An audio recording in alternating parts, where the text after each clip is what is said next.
What's up, YouTube? So today's topic, I'm going to talk about reasons why it's not a good idea to date women.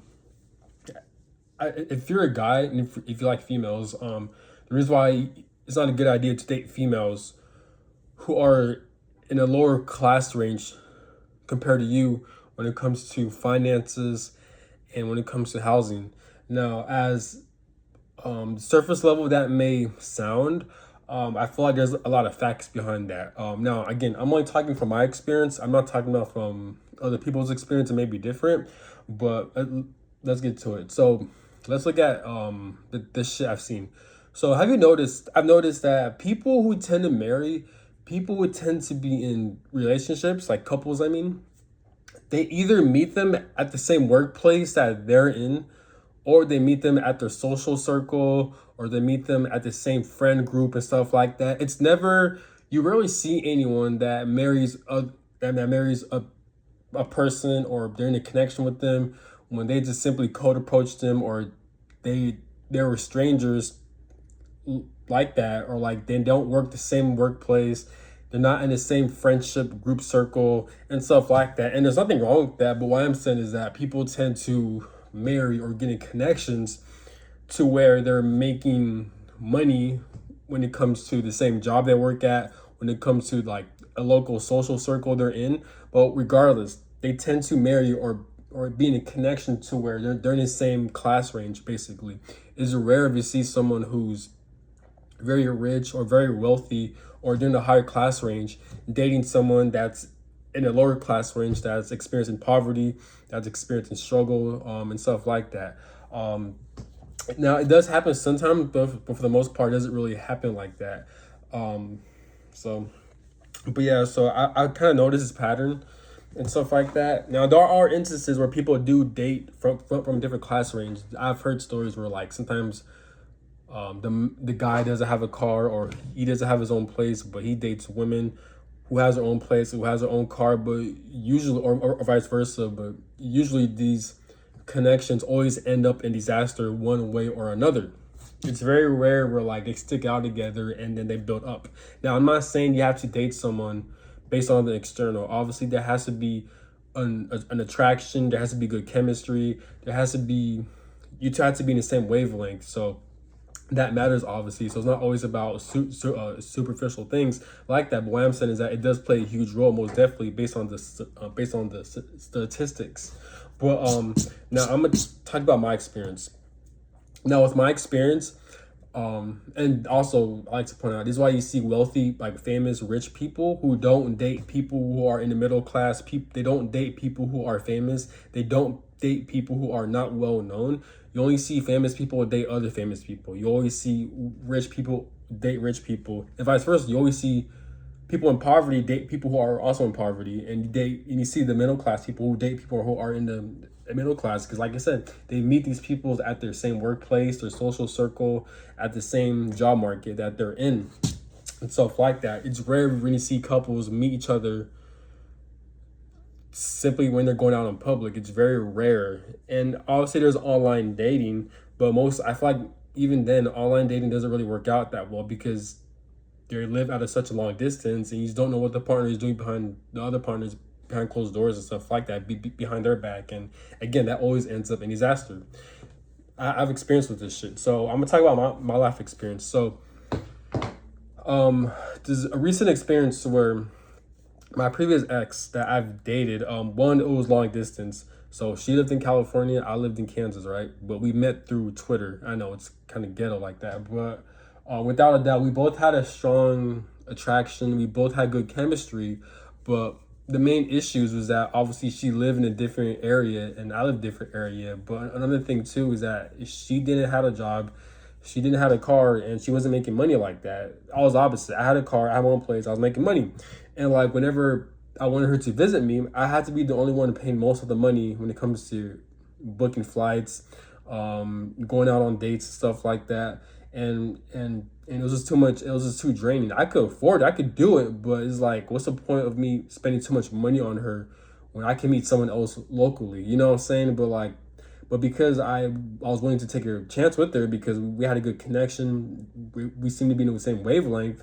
But as time went on, turns out she's the type of person to where she's very emotionally dismissive avoidant. She doesn't take accountability and she doesn't face herself when she gets confronted. When I try to hold her accountable for the things she's doing that is harming me and stuff like that. But whenever I do something that's harming her unintentionally, she'll point it out, and I have no problem changing my ways and to address the issue, what's going on. But whenever I do that, it's always one side. It's always me. It's always I'm the problem, but it's never her. Or whenever I try to have her look at her own ways, how it's affecting me and stuff like that, and even me try to change it, at times me had to sacrifice and take the blame for it. She tends to be defensive. She tends to deflect and stuff like that. The average woman. So like eventually it led to us having arguments, breakups, makeups and stuff like that, and a lot of tension and a lot of like hurtful words being thrown at one another, and just it was very on and off. And no matter how many times I tried to change her, no matter times I tried to change myself, no matter how many times I tried to fix the connection, it will always be the same fucking problem with her doing the same shit that's causing problems to me. So eventually led to us two parting ways and stuff like that. And again, she still does the same shit. She still doesn't take accountability. She still doesn't have a problem with addressing the shit that what she's doing is affecting the connection. So fast forward now, we are officially breaking up. It's been like a year now and stuff like that. But this is why like I make this video, because I just realized that people who are in a lower class range as you, especially when you're in the lower tier, these people tend to be at a survival mode. So like they'll use you for your energy. They'll whether it be through your resources, like through like physically. Like we hear this all the time on the news too. Like women use men for their money and stuff like that. Or like I've also heard stories where like there's always one person that will use the other person for their energy, because the other person tends to be more abundant. They tend to have more to offer. And then the person will use that person. They can do this shit unintentionally. Some of them do it intentionally. Some of them do it unintentionally. They'll use that person's energy so they could gain access to, so they get their energy by draining the other person, by being disrespectful, by giving this person a silent treatment, ghosting this person, playing mind games, stuff like that. Then they'll use that person's energy that they're giving them, that shit they got to offer, draining them when they have nothing to offer to the other person. They'll use that energy for them to level up in life. So you see this play out where I've heard where like people tend to become very successful. They tend to have a lot of recognition. They tend to have a lot of attention right after they got into a relationship. And once they reach that peak of like success or even slight success to where they're able to get out of their situation at least, then they tend to break up with that person. They tend to ghost them, cheat on them, and betray them, and backstab them like that, because they're using that person's energy, because they're operating off of survival mode. Some of them know they're doing this, but other people don't know they're doing this shit, and they don't know why they do the things they do, not knowing that they have so much trauma that they can't even face themselves. They can't even look at themselves because they're operating off of trauma. They're operating off of survival. So they constantly have to take from people and steal and just run away from all the bullshit that they cause other people's lives and shit like that, just so they can level up, so they can not feel pain. So we have a lot of people, especially women, a lot of women do this, that's going on around in this fucking life we're experiencing right now. Now again, I'll use my example with her. The first day we've met, before we were in a connection, she had so much depression. She was failing her classes. She didn't even have a social media. She deleted her TikTok. She did not have an Instagram. She barely even was active on Twitter like that. And it's just funny how with me, if you guys are not familiar with my lifestyle, I'm an online person, but I'm also a real life person. So in real life, I get shit done. I make money. I'm in real life, I'm in the military. In real life, I work out a lot. I make 3 streams of income. I have my own apartment, as you guys can see. I have my own car and shit like that. I'm into fitness and stuff like that. And I'm a content creator. Now, when it comes to online, I post a lot on Instagram. I'm very active on Twitter. I tweet a lot. I'm I'm active on TikTok and stuff like that. I like to post pictures of myself. I like to make videos on YouTube. So I'm always active. And if you follow me on Twitter, I'm always tweeting. I'm always talking and stuff like that.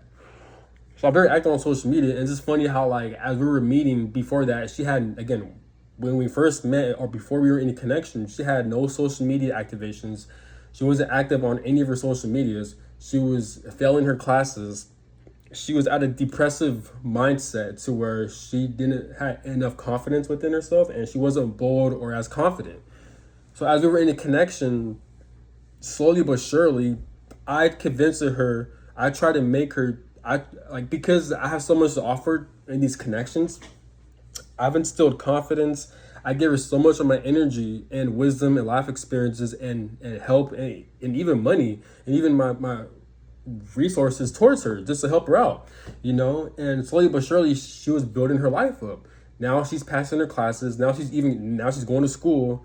Now she made an Instagram. Now she's active on TikTok. She made a new TikTok account. Now she's active over there. And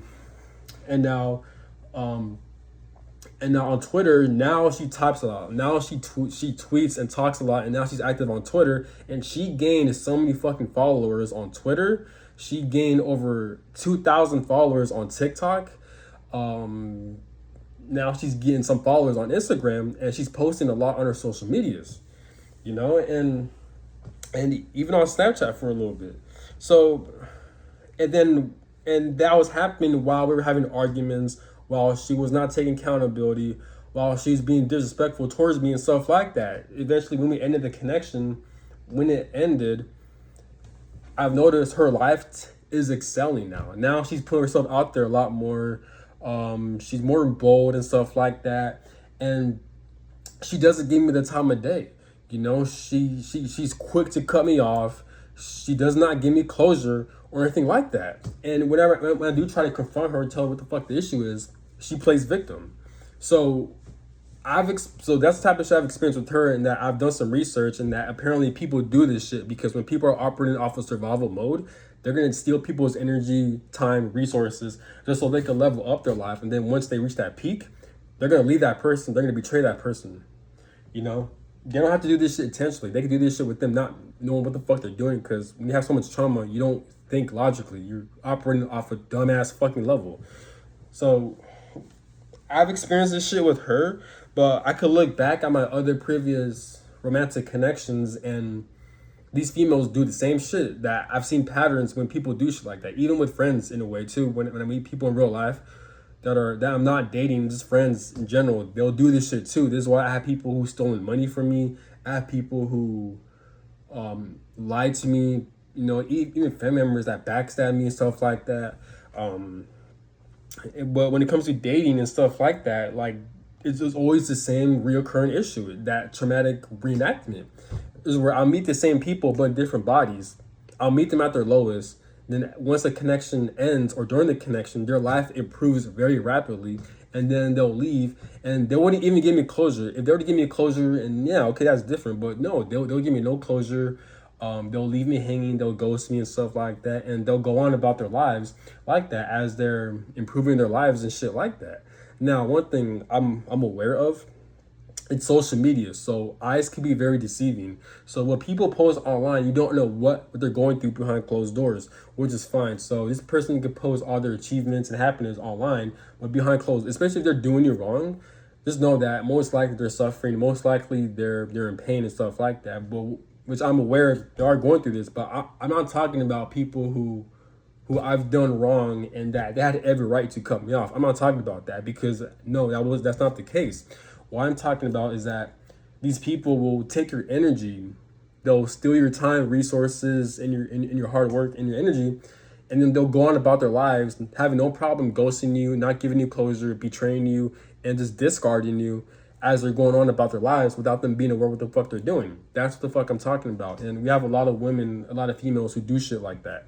There are guys who do that to females too, to a certain extent, but I feel like most females tend to do that towards guys. And this reverts back to the title of my video, reasons why it's not a good idea to date women who are at a lower class range, or date people who are at a lower class range to you, because if you're at a higher class range, I'm not saying it happens all the time. Some people are born into wealth and they become very narcissistic. They become very envious and bitter and angry people and weird people and toxic people because they weren't raised right. They weren't taught the proper things. And or it could be the opposite, where like they've experienced a lot of abuse even though they have a lot of wealth. I'm not talking about that, but I'm talking about that like people who earn their wealth, people who've earned their people who've increased their class range. These people operate at a different wavelength compared to people who are at a lower class range. People, I see a pattern. People who are at a lower class range, these people tend to be more violent, physically or emotionally. They tend to be, they tend to use people a lot more. They tend to like steal either money, people's time and attention, emotions. They tend to backstab, betray, ghost you, even kill. Like I said, there's a lot of violence. There's a lot of violence within the lower classes, within poverty. Now, society plays a role in that as well, but I'm not gonna get into detail. The government does this shit on purpose. This is why if you see people who are in poverty, they have lesser communities. They have lesser opportunities for them to really excel in life. Instead, a lot of the opposite is being promoted to these poverties, to these lower classes, like drugs, lack of parks, lack of communities, the lack of funding for these educational school systems and stuff like that. So it gets deep. I'm not talking about that. I'm talking about that like people who are naturally just born into lower class ranges, they tend to not change their ways. They tend to like use people as opportunities and stuff like that in a negative way. People who are in a higher class range that they've earned, they have more wisdom, they have more experience, they're more they have more morality, they have more morals. Their intentions is to not hurt people, use people and stuff like that. They're trying to elevate their life. I'm not saying everyone, but most people that earn their higher class range. That's what I'm talking about. So this is why it's not a good idea, in my opinion. I'm not saying these are facts, to date people who are at a lower class range compared to you, because they're gonna operate out of survival instinct. While you're trying to elevate your life to build genuine connections and opportunities, people in the lower class range, they're the opposite. They're not trying to build genuine connections.